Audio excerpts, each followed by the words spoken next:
और आपको बताएंगे कि इलेक्ट्रिक ने कराची वालों की जिंदगी अजीरन कर दी है। कोरंगी क्रॉसिंग पर लोड शेडिंग के खिलाफ एहतजाज जारी है, जिसकी वजह से ट्रैफिक जाम हो गया है।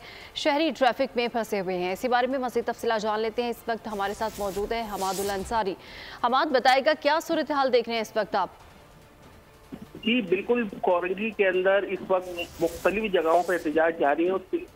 आपसे कुछ देर पहले सिंगर चौरंगी पर एहतजाज हुआ था और कोरंगी क्रॉसिंग पर एहतजाज जारी है, जहाँ पर सैकड़ों लोग एहतजाज कर रहे हैं कि इलेक्ट्रिक की जानिब की जो जालमाना लोड शेडिंग है उसके खिलाफ। अच्छा, आवाम का कहना यही है कि लोड शेडिंग वजह से पानी से भी महरूम हो चुके हैं। इस वक्त बदतरीन ट्रैफिक जाम है।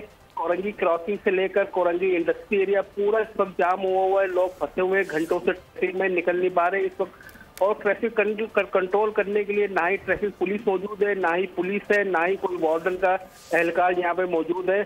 आवाम गर्मी से बुरा हाल हुआ है, आवाम का ट्रैफिक में फंसे हुए हैं। ठीक है हमाद, बहुत शुक्रिया।